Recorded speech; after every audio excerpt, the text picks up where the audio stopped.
Have you ever felt like your hands or feet are always cold, or noticed that by mid-afternoon, your energy just disappears? It's easy to shrug it off as just getting older or being busy, but there's more going on inside your body than most people realize. Your circulation, the way blood flows through your heart, vessels, and extremities, affects almost everything, from how well you sleep to how much energy you have during the day. And the latest research is uncovering surprising connections between sleep, diet, and tiny molecules in your body that can quietly support your blood flow while you rest. If this sounds familiar, you're not alone. Let me know in the comments if you've ever noticed these subtle changes in your body. Stay with me, because what comes next might completely change how you think about your daily habits and the simple ways you can support your heart and circulation naturally. Have you ever gone through a day and wondered why you feel tired by mid-afternoon, or why your sleep just doesn't seem as refreshing as it used to?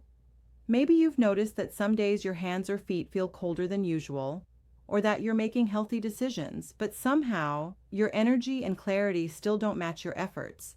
These kinds of experiences can leave us confused or even a little worried, because we all want to feel our best, mentally and physically, without having to guess what's really going on inside our bodies. It turns out that a lot of the signals we feel or don't feel have to do with the way blood moves through us and how our daily patterns of sleep, food, and movement interact with that flow. Scientists are learning more about how circulation isn't just about the heart pumping blood, but how the entire system adapts to our lifestyle and even the microbes that live in and on us. That's changed the way health researchers are thinking about aging, nutrition, sleep quality, and overall well-being. And I want to walk you through that in a way that's clear, grounded in evidence, and immediately relatable to your everyday life. Let's start with something that we often take for granted: sleep. Most of us know that adults generally need between 7 and 9 hours of sleep each night, but what's less talked about is how deeply sleep quality and consistency are linked with long-term health. A scientific statement from the American Heart Association emphasizes that healthy sleep isn't just about how many hours you get. It's about timing, continuity, satisfaction, and even how you function during the day after you sleep. These different components of sleep health are all connected with aspects of cardiometabolic health, like blood pressure, cholesterol, blood sugar, and inflammation, as well as mood and cognitive performance. So when your sleep feels restless or inconsistent, or when you're waking up feeling like you never quite reached that deep, restorative sleep stage, it's not just in your head. It's likely part of your body's broader system responding to everything from stress and diet to how much daylight you get and how regular your routine is.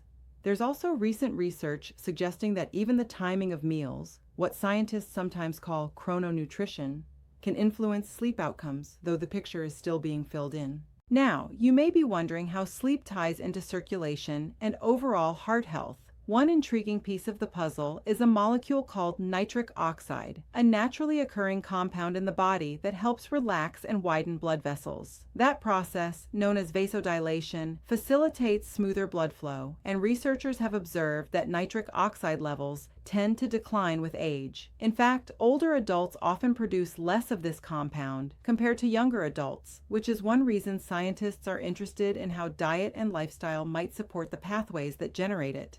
You've probably heard about beet juice and other nitrate-rich foods like spinach or arugula in health conversations. What makes these foods interesting from a scientific perspective isn't that they magically fix anything, but that they contain compounds our bodies can convert, with help from bacteria in our mouths, into forms that contribute to nitric oxide production. Recent research shows that when older adults consumed concentrated nitrate-rich beetroot juice for a couple of weeks, it reshaped their oral microbiome in a way that supported better conversion of nitrates into nitric oxide. That was associated with measurable decreases in blood pressure, which is one piece of a broader circulation picture. This doesn't mean beet juice or any single food is a magic fix, far from it, but it does highlight how intricately connected what we eat, the microbes in our bodies, and our vascular systems all are. And it's part of the reason nutrition researchers sometimes talk about whole dietary patterns rather than individual foods. For example, diets rich in nitrate-containing vegetables have been associated with a lower risk of certain cardiovascular outcomes over long periods of time, even when accounting for other lifestyle factors.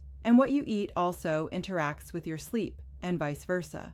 Some research suggests that diets higher in protein and fiber are associated with longer or more restful sleep, though the evidence doesn't point to any one food as a guaranteed cure for sleepless nights. Instead, it supports the idea that overall nutritional patterns and timing of meals can play a role in promoting a healthier night's rest. Let's also bring another piece of lifestyle into this conversation: physical activity. You've probably heard that exercise is good for you, but what's striking in recent public health research is how even small changes can add up. A large lifestyle study found that adding just a few more minutes of sleep, a couple of minutes of moderate to vigorous physical activity, and a fraction of an extra serving of vegetables each day was associated with potential increases in overall lifespan compared with less healthy patterns. Though these findings aren't designing clinical prescriptions, they highlight how incremental improvements across sleep, movement, and nutrition can together contribute to long-term wellness. But here's something that often gets overlooked. All of this doesn't exist in isolation. Sleep quality, circulation, diet, and physical activity are deeply intertwined with how we feel mentally and emotionally. Stress, for instance, can make sleep more fragmented, and poor sleep can make healthy food choices and being active feel like an uphill battle. It's a cycle many of us have felt, especially when life gets busy, when routines are disrupted, or when mental load seems heavier than usual.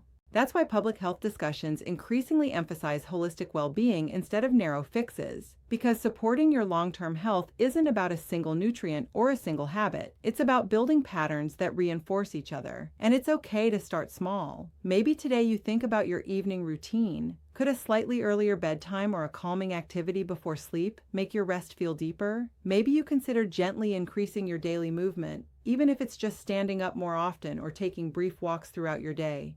These may seem like tiny changes, but research shows that when they're consistent, they can ripple into broader gains in energy, mood, and overall health markers. And then there's the conversation around ultra-processed foods, a topic public health researchers are paying increasing attention to. Long-term reviews have found strong associations between high intake of ultra-processed foods and a range of chronic health concerns, from metabolic issues to cardiovascular concerns, as well as impacts on mood and overall well-being. While associations don't equal direct cause and effect, they remind us that what we choose to eat and how often is part of the bigger picture of daily habits that influence our health over time. Amid all these scientific threads, it's understandable if you feel overwhelmed, especially when it seems like every day brings a new study or trend. But the common theme that's emerging from reputable research isn't about dramatic or fast-acting solutions. It's about sustainable awareness and informed patterns. Sleep shapes how you think and feel the next day. Nutrition supports the body's systems that repair and replenish you. And activity, even modest movement, signals to your cardiovascular and musculoskeletal systems that they're needed and valued. What really matters is that you're paying attention. You're listening to your body's signals instead of dismissing them. You're noticing patterns rather than looking for one single fix. And that shift, from seeking quick answers to building consistent habits,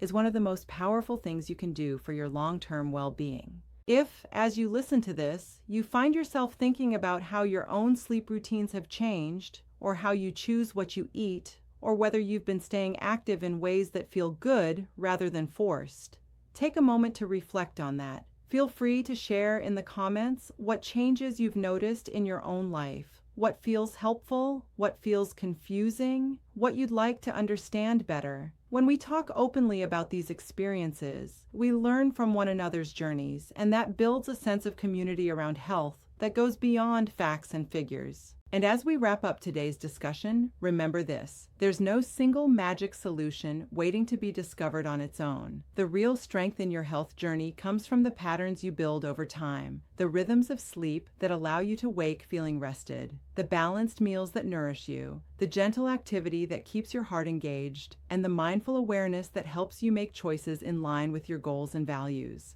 Thanks for spending this time with me. If this conversation resonated with you or gave you something to think about, please like the video and share it with someone you care about. And definitely drop a comment below with your thoughts or experiences. I'll be right here with you next time as we explore more of what it means to support our health in ways that are realistic, respectful of science, and rooted in everyday life. Stay with me. There's so much more ahead worth exploring.